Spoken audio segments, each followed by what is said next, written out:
Hi, have you ever come back to your work and seen that you have a ton of emails, especially after vacation, and you don't know how to get through all of them and be able to get back to the people that really need your answers? In this video, I'm going to show you how AI can help you cruise through those emails and find out exactly which ones you need to respond to first. If this is your first time to the channel, welcome. This is the Agile Experience, where we talk about everything about Agile and AI and how to live through this Agile revolution. Here, you're going to learn about all the different ways and techniques to become an AI facilitator. So let's get into it. First, what is a prompt? It's a structured question that you would give to an AI prompt to get a good, clean response from.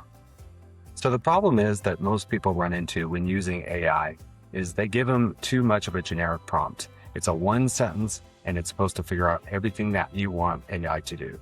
What you need to do is have a well-structured prompt. And there's a lot of ways to do that.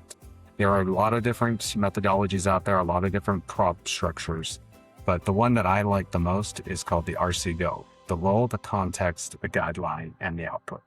Another structure that you can use is write it like a paragraph, the 5 W's, the who, what, when, where, why. But also with AI prompts, you're going to need to give it the how. How is it supposed to actually give it to you? Now that we know two of the different frameworks that you can use, let's go ahead and use them and see how well they work. We're going to start with the RCGO. Role is basically who you are in the organization. You can be a Scrum Master, you can be a customer service rep, project manager. That's what the AI is going to need to know. So when it goes out, it goes and tries to find that correct context of information for that particular role. The next thing that you want to give it is the context. What exactly is it trying to work through? Well, right now you're trying to get through your very big email box and try to find out exactly who's trying to get a hold of you and if there are any action items that you need to move forward on. In your context, you want to tell it, I have a lot of emails and I need to know who's asking me a question, who needs me to follow up on action items, and are there any decisions or any kind of project updates that I need to know about. The next thing that you want to give AI are the guidelines. How is it going to want to look through your email? So for me, I want it to look for things that have my name on it, things that are requesting my response and feedback from. Next, I want to know if I have any action items, anything in any of these emails that are actually assigned to me to do a follow-up. And finally, I need to know about my projects and teams. I needed to look through all of these emails and find out, are there any of these ones that are talking about a project? And finally, the output. So this is where you're going to tell AI, how do I want you to structure the information coming back to me? For me, I want it to tell me what action item that I need to follow up on. Next thing I want to know is, did any of these emails actually say my name or is requesting feedback from me? And third, I want it to show me in a category exactly what kind of project updates there are and any kind of project updates that I actually need to know about. Additionally, I need a little bit of context in each one of these categories.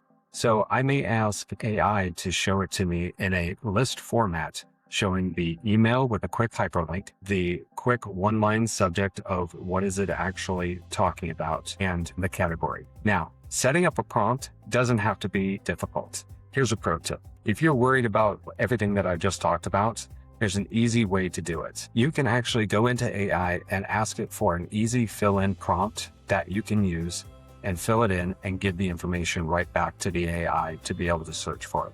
Or you can go ahead and write it like a paragraph where you're using the who, what, when, where, why, and how. That's an easy way to be able to start using AI prompts right away. So you've spent a lot of time building out your AI prompt, but now you're worried, is it going to really work? Here's another pro tip. Another thing that you can do is after you build your prompt, put it back into the AI agent and ask it, hey, is there any gray areas or any questions that you may have?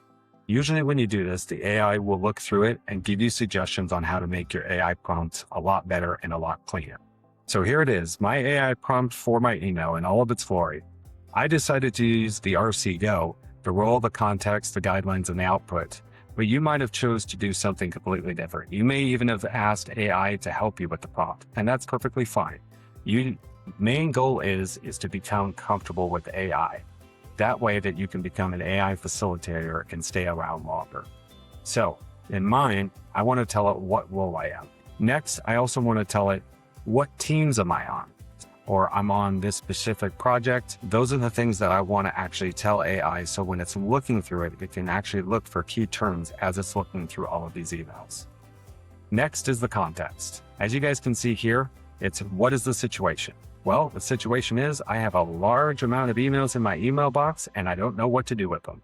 I am telling it, let's look for 3 different categories. So as you guys can see here, number 1 is action items and asks and questions. So it's going to look through my email and look for emails that are asking me to respond or provide information, along with additional other things. Also here in B, it's going to say include emails where someone has explicitly asked me a question. The next category is direct references of me. Who is actually putting my name in the email? That's what I want to know about. And I want to go look at those emails to make sure there's nothing that I need to respond to. And the third thing is team and project updates. This is where it's looking for that specific language and looking for specific things. Import status updates, risks, blockers, milestones, or even more importantly, the changes in the project since I've been gone. Next is the guidelines. What are the rules that you want AI to follow? When you're talking about the rules, you can be as detailed or as wordy as you want, right? So in this one, I said, review my email box and identify emails that require my attention or provide meaningful updates about my teams and my projects. Now, when you do this, prioritize these emails in this particular order. I want to be able to see the action items or the questions for me. I want to see what the direct reference emails are. So anybody who's referencing me, I want to see what they're saying. And 3, I need to be able to see what's happening on my teams or my projects. Any kind of updates, changes, blockers, anything I need to know about. And finally, the rules. Now, the rules can get pretty complex, but I'm going to keep it very simple for this one. This rule basically states that if any of these emails fit in multiple ones of these categories, then please choose the one that's the most important and only list it one time. That's kind of a big thing because you don't want to have to go through the same email in multiple categories. It's just going to slow you down. Finally, here's the output. How do I want the information brought back to me? So this is a very important one that a lot of people don't think about, but this is where it gets you stuck on reading lines and lines of text. You want it to be very concise and very readable. So in this one, I decided to organize the results into categories. It's the action item, the questions for me, emails directly referring to me, or team and project updates. Now, when you give me that information, let's make sure we put it into sections. Make sure I have the email subject, I have the sender, I have the date, briefly explain why it's in this section, and have a direct link to that email. That direct link will allow you to click on there and go directly into that email, make those changes, send that email, set that follow-up, and move on to the next email. Now, after spending all that time building out this prompt, here's another pro tip. Make sure you take all your prompts and save it into a Word document or a text file of your choosing, and make sure that you put it in some place that you can get to, whether you're in the office, at home, or on the road. That way, when AI hallucinates, and it will, which means that it will do something that you weren't expecting it to do, you can remind the AI that, hey, I have a prompt here, and I want you to follow this prompt exactly. And then it can rerun the data and give it to you exactly how you want it. So now that you've taken the time to actually save your prompt and make sure it's safe and sound, let's take a look at the output. So as you guys can see here, I ran mine on Copilot, and this is what it came up with. And like we've been talking about, it gave me 3 categories. The first category is the action items or questions for me. It gives me the email subject. It gives me the sender, the date, why it was included, and a direct link to that email, hopefully most of the time. And that's it. That's all it takes to be able to use AI to go through a very heavy email box after you've been out on vacation or you've been out of the office and be able to identify those key items that you need to follow up on and be a superstar. So if you guys like what I'm doing, please like, share, and subscribe.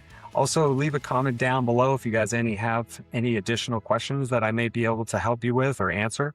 And I've also put in a copy of the prompt that I used in this email as well. So you guys can reuse that every time that you want to use AI to be able to make short work of that email box. So thank you again. Hope to talk to you guys soon.